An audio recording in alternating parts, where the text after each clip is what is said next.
Welcome to Criminal Mind Tales, where we explore the darkest corners of human behavior and uncover the crimes that changed the course of history. They weren't born criminals, but they died as legends of blood and gunpowder.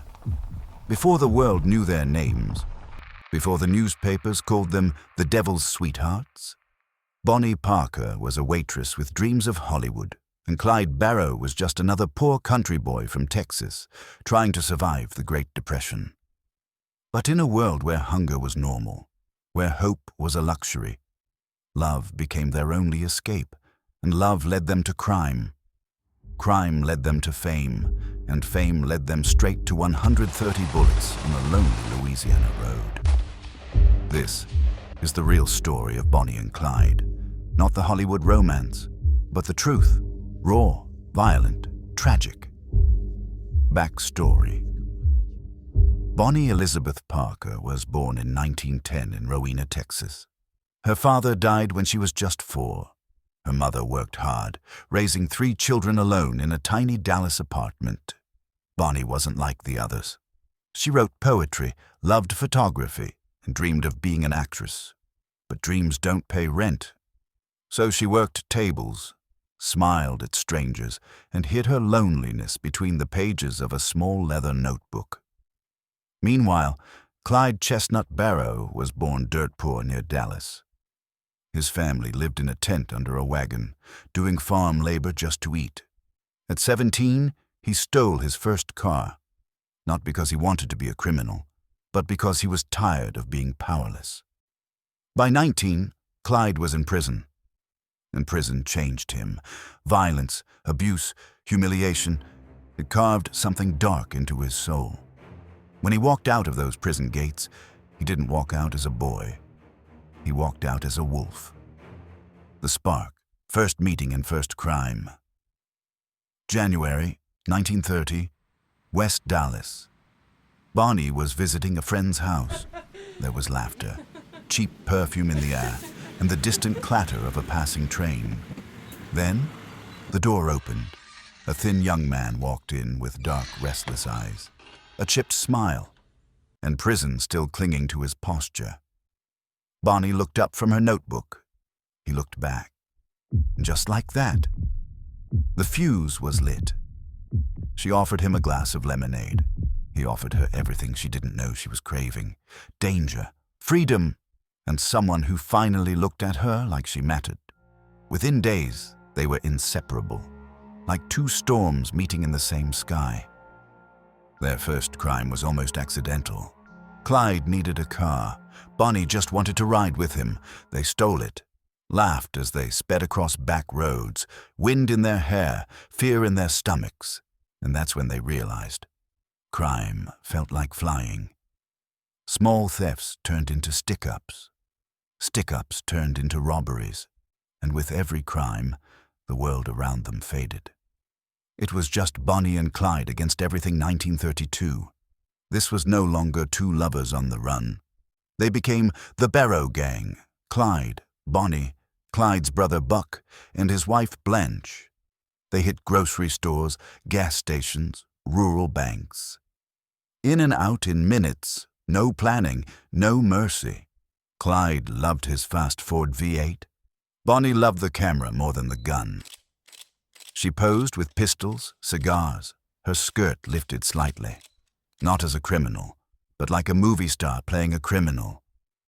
Newspapers printed those photos, and America went wild. Some called them monsters. Others called them heroes. Rebels giving the finger to a broken system. But behind the flashbulbs, there was blood. 9 officers died. Civilians too. Every bullet brought them fame, and every death brought them closer to the grave they were digging. The hunt begins. Frank Hamer. By 1934, the law had grown tired of being humiliated. Police were being gunned down, the public terrified and fascinated. So Texas called in a legend. Frank Hamer, former Texas Ranger. A man who didn't smile, didn't boast, and didn't fail. He studied Bonnie and Clyde like a hunter studying wolves. He learned their rhythm, never staying in one place, always in stolen Ford Varietes. And that one fatal weakness, they always came back to see family. Newspaper headlines, faint voiceovers reading, "Barrow Gang slays more officers. Public demands justice. Rewards rise." Low ticking clock. He built a quiet trap. No grand speeches, no backup plans. Just patience and 6 hand-picked officers with itchy trigger fingers. Meanwhile, the gang was crumbling. Buck Barrow was shot in the head during a gunfight. He died days later. Blanche was captured, half blinded by glass shards. Bonnie's leg was shattered and severely burned from a car accident. Clyde carried her everywhere, even while running from bullets. They were bleeding, exhausted, but still together, still dreaming of California sunsets and a small house by the sea. The final trap, ambush on highway. May 23rd, 1934. 9:15 a.m., a quiet Louisiana road. Bonnie Parker was eating a piece of caramel candy. Clyde Barrow was lighting a cigarette. They thought they were on their way to help a friend's broken-down truck. They didn't know. That friend had betrayed them, and 6 rifles were aimed at their hearts. 130 bullets in less than 20 seconds. Glass shattered. Metal screamed. Bonnie never even had time to reach for her gun. When the smoke cleared, the Ford V8 was still humming softly. Bullet holes in every inch of it. Bonnie Parker was 23. Clyde Barrow was 25. And the legend of Bonnie and Clyde was born in that silence after the gunfire. News traveled faster than the smoke cleared. Crowds rushed to the scene. Men, women, even children, desperate to touch the car, to see the bodies through shattered glass. Some tried cutting pieces of Bonnie's blood-soaked dress as souvenirs. One man even tried to cut off Clyde's ear. In Dallas, over 20,000 people stood in line to see Bonnie's body. Another 15,000 viewed Clyde's.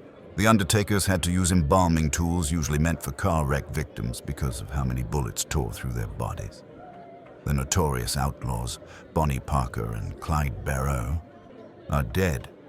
Shot to death in Louisiana by law officers early this morning. Hollywood moved quickly. Songs were written. Plays were staged. Newspapers gave them nicknames. The Romeo and Juliet of crime, the devil's sweethearts.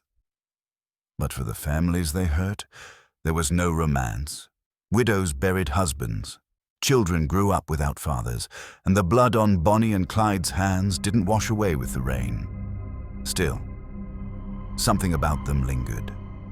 Were they victims of the Great Depression, or just killers with good publicity? Maybe the real crime is how we turn their violence into legend. Empty Louisiana road at sunset, a lone Ford tire track fading into dust, 2 shadows holding hands, disappearing into the horizon. Bonnie and Clyde believed love made them untouchable. But love doesn't stop bullets. It doesn't stop time. It only makes us remember. 2 kids, broken by poverty, burned by love, blinded by dreams, turned themselves into outlaws because the world gave them no place to belong. And now, their names are carved into American mythology. If this story pulled you in, if you felt the love, the violence, the tragedy, then don't let it be the last. Hit subscribe for more real, untold crime stories. Checkmark, drop a comment. Were Bonnie and Clyde lovers, or killers who got famous? And share this with someone who loves dark history and forgotten legends. This is more than crime. This is human. This is Criminal Mind Tales, where every crime tells a story, and every story reveals the truth.